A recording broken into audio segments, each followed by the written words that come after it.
Assalamualaikum warahmatullahi wabarakatuh.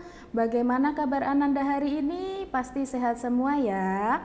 Bertemu lagi dengan saya, Bu Ihda, di mata pelajaran kimia. Hari ini kita akan membahas beberapa soal yang berkaitan dengan materi termokimia. Di sini ada soal yang pertama. Minggu lalu Ibu sudah jelaskan materi-materi termokimia, ada reaksi eksoterm, endoterm, kemudian ada entalpi dan perubahan entalpi, ada penentuan perubahan entalpi berdasarkan kalorimetri, berdasarkan percobaan, ada penentuan entalpi berdasarkan hukum Hess, kemudian ada berdasarkan energi pembentukan ikatan dan juga entalpi pembentukan. Di sini ada soal yang pertama. Ini di soal jika diketahui delta HF0 itu ada delta HF0 H2CO3 itu adalah min 670 kJ per mol. Diperhatikan ya Ananda, di situ ada delta HF. Diingat-ingat delta HF itu adalah entalpi pembentukan standar. Jadi jika diketahui delta HF-nya H2CO3, berarti ini itu adalah entalpi pembentukan standar dari H2CO3. Nah, pembentukan H2CO3 itu berarti nanti dari unsur-unsurnya di sini ada H, ada C, dan ada O. Jadi pembentukan H2CO3 itu nanti awalnya adalah ada H2 ditambah dengan C ditambah dengan O2, itu akan menghasilkan H2CO3. Di sini delta HF, delta H-nya itu sama dengan min 670 kilojoule aja, karena ini di sini adalah 1 mol pembentukan H2CO3. Di sini koefisiennya 1, berarti artinya itu adalah 1 mol H2CO3. Oke, setelah kita membuat reaksi kimianya, selanjutnya kita harus menyetarakan reaksinya. Di sini H2 di ruas kanan itu sudah ada 2, di ruas kiri juga ada 2. Berarti H-nya sudah setara ya. Kemudian kita lihat C-nya. C di ruas kanan dan ruas kiri juga sama, berarti sudah setara. Tinggal O-nya. O-nya di ruas kanan itu ada 3, sedangkan di ruas kiri itu ada 2. Berarti O di ruas kiri ini harus kita kalikan 3/2 agar hasilnya setara. Jadi sama-sama O-nya sudah 3. Kalau sudah 3, kita masuk ke soalnya. Di sini pertanyaannya adalah tentukan persamaan reaksi penguraian H2CO3. Di sini yang ditanya adalah reaksi penguraian. Diingat-ingat ya Ananda, reaksi penguraian itu adalah kebalikan dari reaksi pembentukan. Jadi kalau di sini sudah diketahui reaksi pembentukannya, berarti untuk reaksi penguraiannya itu adalah kebalikan dari reaksi pembentukannya ini.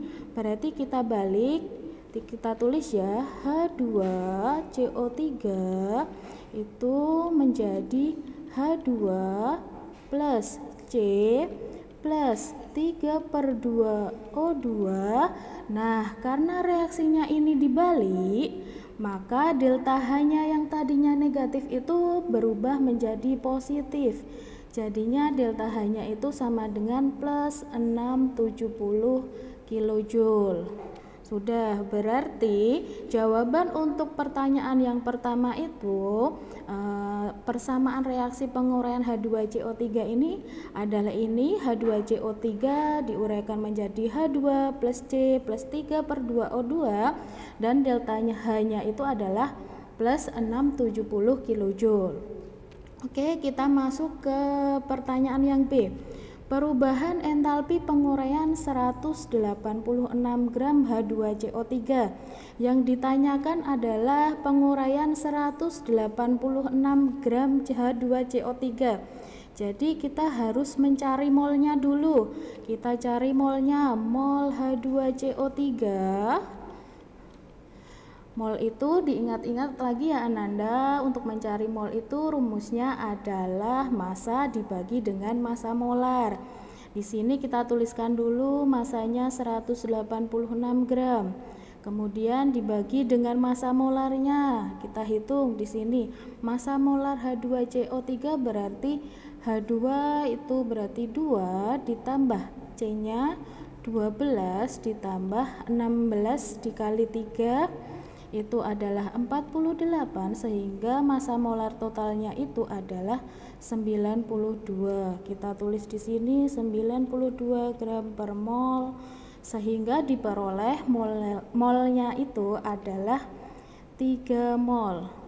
Nah, untuk delta H penguraian 186 gram kita tinggal tuliskan di sini penguraian 186 gram H2CO3 itu sama dengan delta H ini kita tulis plus 6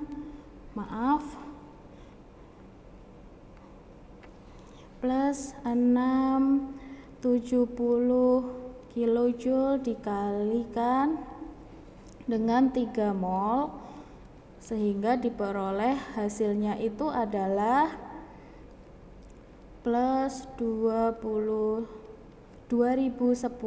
kilojoule. Jadi untuk yang B itu perubahan entalpi penguraian 180 gram H2CO3 itu sebesar plus 2010 kilojoule. Paham ya Ananda sampai sini? Baik, kita lanjut ke soal yang kedua. Di situ diketahui suatu reaksi 2NaN3 itu menjadi 3N2 plus 2Na. Oke, diperhatikan lagi di sini ada 2NaN3 menjadi N2 dan Na. Berarti reaksi ini adalah reaksi penguraian. Ini adalah reaksi penguraian dari NaN3 menjadi unsur-unsurnya di sini menjadi N2 dan Na. Ini delta H-nya adalah plus 44 kilojoule. Nah, di sini diminta adalah entalpi pembentukan 1 mol NaN3. Sebelumnya diingat lagi bahwa entalpi penguraian itu adalah kebalikan dari entalpi pembentukan. Berarti kalau di sini adalah entalpi penguraian, kalau pembentukannya itu kita balik reaksinya. Ibu tuliskan ya di sini 2Na ditambah 3N2 itu nanti akan menghasilkan 2NaN3 dengan delta H-nya itu sama dengan plus 44 kilojoule. Oke, sudah. Ini berarti sudah menjadi reaksi pembentukan. Kemudian di soal diminta adalah pembentukan 1 mol. Diingat-ingat kembali Ananda bahwa mol itu sama dengan koefisiennya. Kita lihat di sini. Ternyata NaN3 ini koefisiennya adalah 2, sedangkan yang diminta itu adalah 1 mol. Maka reaksi ini harus kita bagi dengan 2 agar NaN3-nya ini koefisiennya itu 1. Oke, kita bagi 2 dari Na-nya dulu. Ini 2Na kita bagi 2 berarti menjadi Na plus 3N2 kita bagi 2 juga berarti menjadi 3/2N2 itu menghasilkan NaN3. Karena reaksinya ini dibagi 2, maka delta H-nya juga kita bagi dengan 2. Di sini ada plus 44 kilojoule dibagi 2 berarti menjadi plus 22 kilojoule. Oke, selesai untuk soal yang kedua.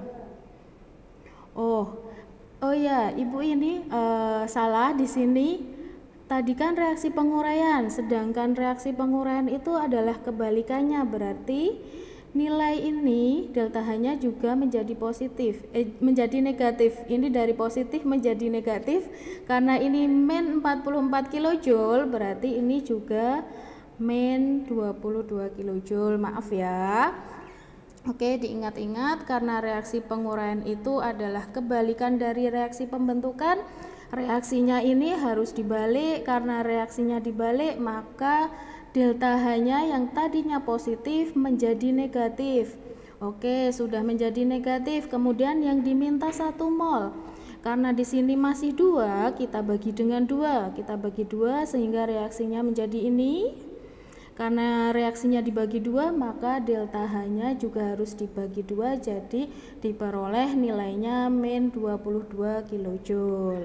Seperti itu. Baik, Ibu akan lanjutkan ke soal yang ketiga. Diketahui di situ, silahkan Ananda baca, ada sebanyak 200 mili larutan HCl 1 molar. Kemudian dicampur dengan 200 mili NaOH 1 molar. Kemudian ternyata mengalami kenaikan suhu dari 26 menjadi 30.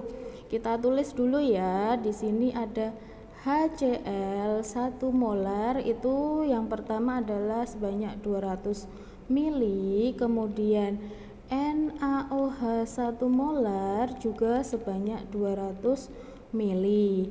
Kemudian suhunya naik dari 26 menjadi 30. Berarti delta T-nya itu sama dengan 30 derajat Celcius dikurangi 26 derajat Celcius, itu sama dengan 4 derajat Celcius. Oke, selanjutnya yang diketahui lagi berat jenisnya 1 gram mili. 1 gram per mili, karena berat jenisnya 1 gram per mili berarti volumenya ini yang 200 mili itu sama dengan juga dengan 200 gram. Kita tuliskan. Oke, lanjut lagi. Dan kalor jenis larutannya adalah sebesar 4,2. Kalor jenis itu C kecil, 4,2 Joule per gram derajat Celcius. Oke, sudah diketahui yang dicari adalah perubahan entalpi reaksinya. Di sini berarti kalorimeternya tidak dihitungkan. Jadi Ki reaksi itu sama dengan min Ki larutan, di mana Ki larutan itu adalah persamaannya M kali C kecil kali delta T.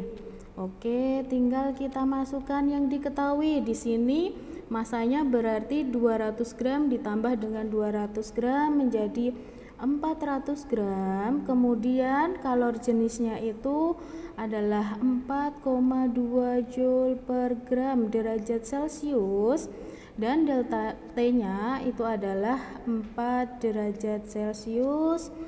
Silahkan Ananda hitung itu hasilnya berapa. Ini satuannya kita bisa coret, berarti tinggal 400 dikali 4,2 dikali 4 itu hasilnya sama dengan berapa Ananda?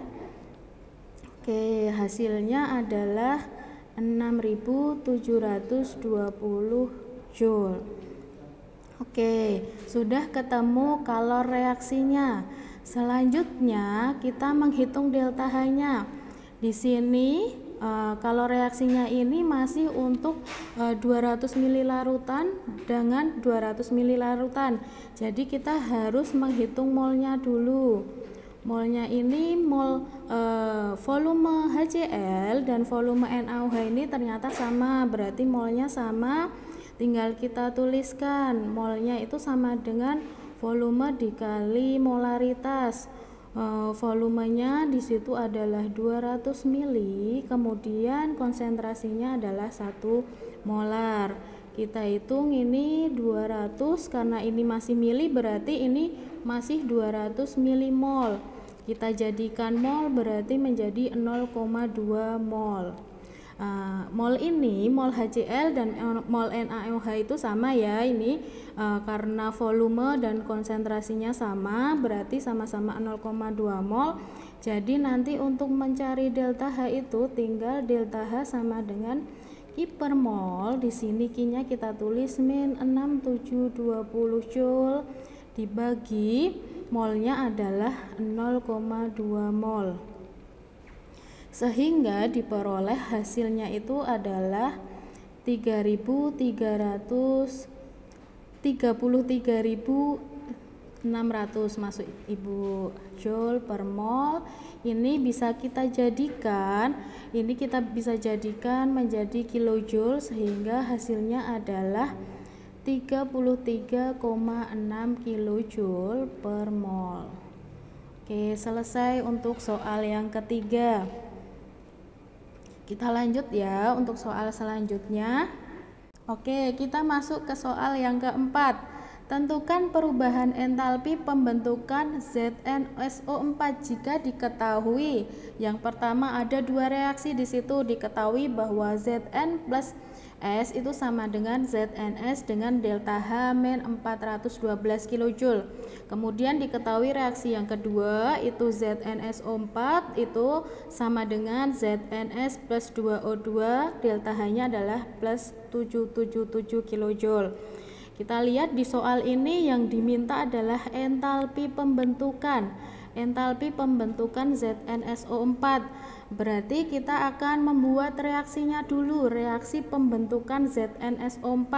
Karena yang diminta adalah reaksi pembentukan ZnSO4, kita lihat ZnSO4 itu terdiri dari unsur apa saja. Di situ terdiri dari Zn, kemudian setelah Zn itu ada S dan ada O2, itu akan menghasilkan ZnSO4. Oke, karena kita sudah bikin reaksinya, jangan lupa untuk disetarakan ya. Di sini kita lihat dulu, Zn-nya sudah sama-sama 1, S-nya sudah sama-sama 1, kemudian di sini O-nya ternyata 4, sedangkan yang di ruas kiri ini masih 2. Berarti di sini harus kita kalikan 2. Berarti reaksi yang diminta adalah reaksi ini, pembentukan ZnSO4. Oke. Di sini diketahui dua reaksi. Kita cek. Di sini di sini ada 2Zn plus 2S. Sedangkan di sini yang diminta adalah hanya 1 Zn. Karena di sini yang diminta Zn itu koefisiennya 1, berarti reaksi yang pertama ini kita bagi dengan 2. Kita bagi 2 dengan 2, Ibu tuliskan di sini, berarti Zn ditambah 2S ini juga dibagi 2, berarti menjadi S, menjadi 2ZnS dibagi 2 jadi ZnS. Karena reaksinya dibagi 2, maka delta H-nya ini juga harus dibagi 2. Berarti delta H-nya menjadi ini min 412 dibagi 2, itu menjadi min 206 kJ. Oke, sudah selesai untuk reaksi yang pertama. Kemudian kita lihat reaksi yang kedua. Di sini yang diketahui ternyata di sini ZnSO4-nya itu di ruas kiri. Sedangkan yang diminta itu ZnSO4-nya harus di ruas kanan atau sebagai produk. Karena ZnSO4-nya di ruas kanan, maka reaksi yang kedua ini harus dibalik. Dibalik, yang ZnSO4 pindah ke ruas kanan, yang ZnS plus 2O2 pindah ke ruas kiri. Ibu tuliskan di sini ZnS plus 2O2 itu menjadi ZnSO4. Karena reaksinya dibalik, berarti delta H-nya juga kebalikannya.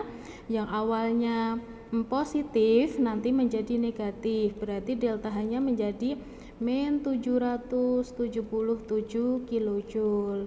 Oke, kita cek apakah hasilnya sama dengan yang diminta. Di sini ada ZNS di ruas kiri dan ada ZNS di ruas kanan. Ini kita bisa coret, berarti tinggal Zn plus S plus 2O2 itu akan menghasilkan ZnSO4.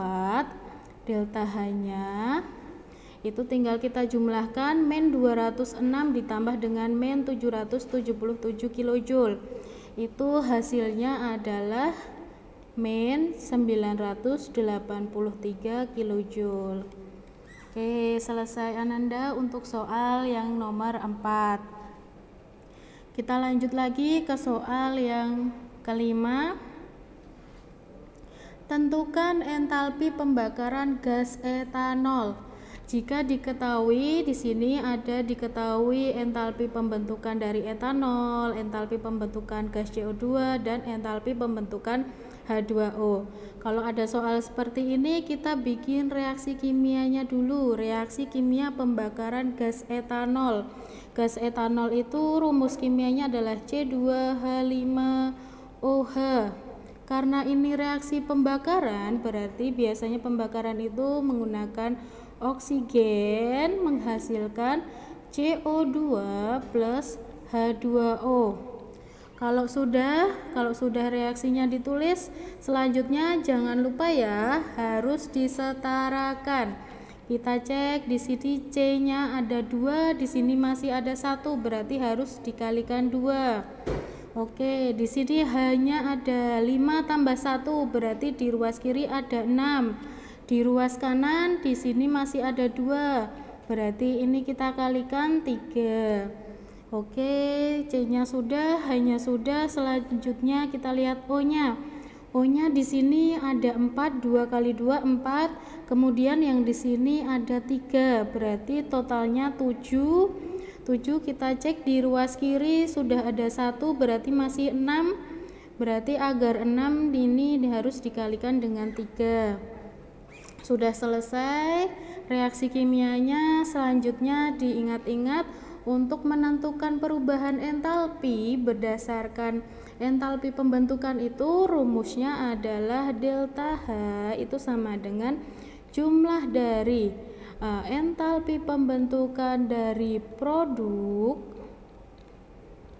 dikurangi dari jumlah entalpi pembentukan dari reaktan. Oke, diingat yang berperan sebagai produk itu yang ada di ruas kanan, sedangkan yang ruas kiri ini adalah reaktan. Tinggal kita masukkan nilainya, berarti ya dari yang produk dulu. Untuk menentukan delta H, diingat-ingat koefisiennya itu ikut digunakan. Jadi di sini kita tulis 2CO2, koefisien CO2 adalah 2, berarti 2 kali delta H-nya CO2. Di sini kita cek delta H CO2 itu adalah min 393,5. Oke, ditambah dengan 3H2O, berarti ditambah 3 kali delta H. F-nya H2O di sini adalah min 241,8. Oke, sudah. Berarti dikurangi dari jumlah delta HF dari reaktan. Di situ ada C2H5OH, kita tuliskan. Di sini karena koefisiennya 1, kita tidak perlu tuliskan, langsung min 226 ditambah dengan delta HFO2. Diingat-ingat untuk unsur bebas itu delta HF-nya adalah 0. Tinggal kita hitung di sini 2 kali min 393,5 itu hasilnya min 787. Kemudian 3 kali min 241,8 itu hasilnya adalah min 725,4. Di sini negatif bertemu dengan negatif jadi positif ya Ananda. Berarti plus 226, ini 3 kali 0 itu 0, tidak perlu dituliskan, sehingga hasil akhirnya itu adalah min 1286,4 kilojoule. Sudah selesai untuk soal yang kelima. Kita masuk ke soal yang keenam. Ini adalah soal terakhir. Oke, di sini yang ditanyakan adalah perubahan entalpi reaksi berdasarkan energi ikatannya. Dicek dulu dengan menggunakan tabel energi ikatannya berapa saja ya. Di sini Ibu sudah tuliskan energi ikatan untuk unsur-unsur tersebut. Kita lihat di sini C2H4, kita gambarkan dulu ya. C2H4 itu seperti ini, C2 dengan H4 plus H2O, H berikatan dengan H, kemudian menjadi C2H6, C2H-nya 6. Oke, sudah. Di sini menentukan delta H itu berdasarkan energi ikatan. Diingat-ingat, untuk penentuan delta H berdasarkan energi ikatan itu persamaannya adalah delta H sama dengan delta H pemutusan ikatan dikurangi dengan delta H pembentukan ikatan. Nah, untuk pemutusan ikatan itu adalah yang terjadi di reaktan atau di ruas kiri, sedangkan pembentukan ikatan itu terjadi di produk atau yang berada di ruas kanan.